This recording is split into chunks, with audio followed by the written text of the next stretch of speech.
5 seconds to go.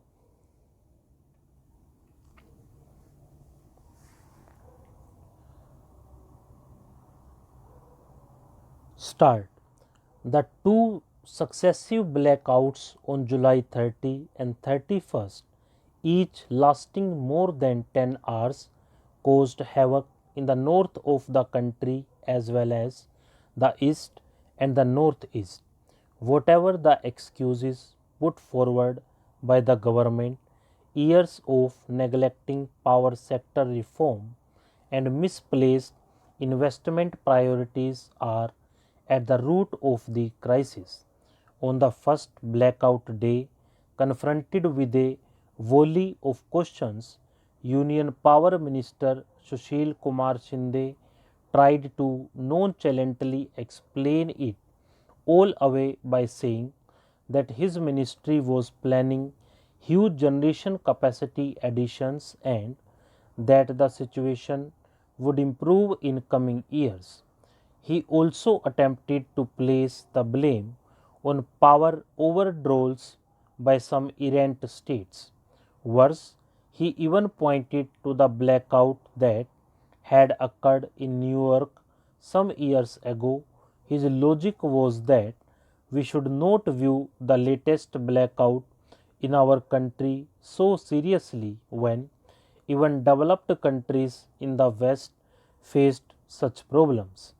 He was so anxious to prove the point that he proudly informed the impatient questioners that some of the developed nations had sought advice from Indian power sector experts on solving blackout problems in the West.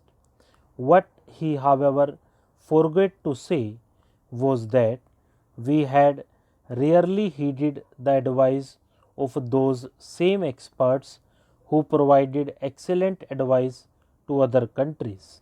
The problems faced by the residents of Delhi and the other places were of immediate urgency.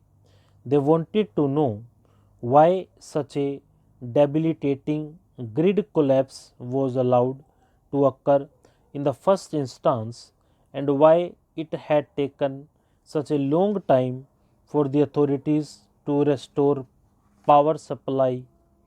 There was visible anger in their voices. They wanted immediate solutions to the problem and verbose generalizations.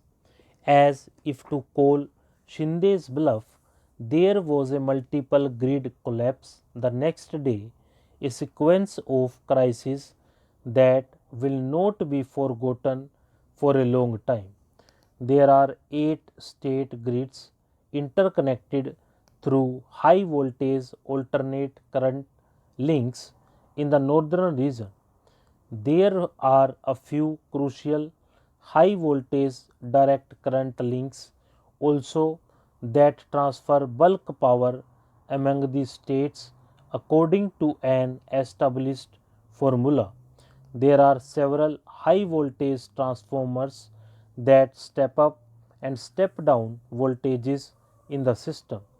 There are both state and regional load dispatch centers with state of the art technology that keep a minute to minute tab on the power system health, triggering preventive and corrective action when needed. When there is failure in any one of these protective systems, grid collapses occur. Responses to crisis situations should be automatic, not manual.